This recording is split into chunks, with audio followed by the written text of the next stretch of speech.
നമുക്കിന്ന് ice cream stick വെച്ച് ഒരു ക്യൂട്ട് പൂച്ചക്കുട്ടൻ ഉണ്ടാക്കിയാലോ? ഐസ്ക്രീം സ്റ്റിക്ക് എടുക്കുക, എന്നിട്ട് അതിന്റെ രണ്ട് സൈഡിലും അക്രൈലിക് ബേസ് ആയിട്ട് വെക്കാൻ വേണ്ടിയിട്ട് ഒരു കാർഡ്ബോർഡ് സ്ക്വയർ ഷേപ്പിൽ കട്ട് ചെയ്തെടുക്കുക. എന്നിട്ട് അതിനും ഇതേ പെയിന്റ് അടിച്ചു കൊടുക്കുക. പെയിന്റിംഗ് ഒക്കെ കഴിഞ്ഞപ്പോൾ എന്റെ കൈതാ ഇതുപോലെ കണ്ടപ്പോൾ എനിക്ക് അവതാർ സിനിമയിലെ മനുഷ്യരാണ് കേട്ടോ ഓർമ്മ വന്നത്. ഇനി നമുക്ക് കാര്യത്തിലേക്ക് കിടക്കാം. 4 ഐസ്ക്രീം സ്റ്റിക്ക് എടുത്ത് ഇതുപോലെ ഒരുമിച്ച് വെക്കുക. വേറൊരു സ്റ്റിക്ക് എടുത്ത് ഇതുപോലെ ഗ്ലൂ തേച്ച് ഈ 4 ഐസ്ക്രീം സ്റ്റിക്കിനും ക്രോസ് ആയിട്ട് വെച്ച് ഒട്ടിക്കുക. ഗ്ലൂ ഗൺ തന്നെ വേണമെന്നില്ല, ഫെവിക്കോൾ വെച്ചാലും ഇതേപോലെ. പിന്നെ അത്രയും ക്ഷമ എനിക്കില്ലാത്തത് കൊണ്ടും ഗ്ലൂഗൺ ആവുമ്പോൾ പെട്ടെന്ന് സംഭവം കഴിയുന്നത് കൊണ്ടാണ് ഗ്ലൂഗൺ എടുത്തത്. ഇതേപോലെ ഒരു 4 എണ്ണം ഉണ്ടാക്കി എടുത്തിട്ടുണ്ട്. ഈ 4 എണ്ണത്തിൽ ഓരോന്നിന്റെ ബേസിലും ഇതുപോലെ ഗ്ലൂ തേച്ച് അത് ആ കാർഡ്ബോർഡുമേ ഒട്ടിച്ചു. ശരിക്കും പറഞ്ഞാൽ ഇത്ര ചെയ്താൽ തന്നെ സംഭവം റെഡിയാണ്. പക്ഷെ നമ്മുടെ ലക്ഷ്യം പൂച്ചക്കുട്ടൻ ഉണ്ടാക്കുന്നതാണ്, അതുകൊണ്ട് കുറച്ചുകൂടി പണിയുണ്ട്. അപ്പോൾ ആദ്യം തന്നെ ഇതിന്റെ 4 എഡ്ജും പ്രോപ്പർ ആയിട്ട് ഒട്ടിയിട്ടില്ലെങ്കിൽ ഗ്ലൂഗൺ വെച്ച് അതും കൂടി ഒന്ന് ഒട്ടിച്ച് സെറ്റ് ആക്കി എടുക്കുക. ഇനി അടുത്ത പണി ചെവി കട്ട് ചെയ്യലാണ്. ഇതിനായിട്ട് ബ്ലൂവും പിങ്കും കളർ പേപ്പറാണ് ആവശ്യം. എൻ്റെ കയ്യിൽ കളർ പേപ്പർ ഇല്ലാത്തതുകൊണ്ട് ഞാൻ അതേ സെയിം പേപ്പറിൽ അടിച്ച് കട്ട് ചെയ്തെടുക്കുന്നുണ്ട്. ബ്ലൂവിൽ നിന്ന് 2 വലിയ ട്രയാങ്കിളും പിങ്കിൽ നിന്ന് 2 കുഞ്ഞു ട്രയാങ്കിളും ഇതുപോലെ കട്ട് ചെയ്തെടുത്ത് ഒട്ടിച്ചു കൊടുക്കും. ഇതാ 2 കുഞ്ഞിയെ കണ്ണ് വരച്ചെടുക്കുന്നുണ്ട്. പിങ്ക് മൂക്കും കൂടി വെട്ടിയെടുക്കണേ. കഴിഞ്ഞു,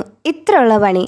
ഇനി ഈ വെട്ടിയെടുത്ത സാധനങ്ങളെല്ലാം അതിൻ്റെതായ സ്ഥാനത്ത് ബോക്സിൽ വായ വരച്ചു കൊടുക്കുന്നുണ്ട്, മീശ വരച്ചു കൊടുക്കുന്നുണ്ട്. അവസാനം ആ 2 ചെവി കൂടി ഒട്ടിച്ചെടുത്തപ്പോൾ ആളുടെ ലുക്ക് കംപ്ലീറ്റ് ആയിട്ട് മാറിയിട്ടുണ്ട്. എന്ത് ക്യൂട്ടാണല്ലേ കാണാൻ, എനിക്ക് ഒത്തിരി ഇഷ്ടമായി. നിങ്ങൾക്കോ?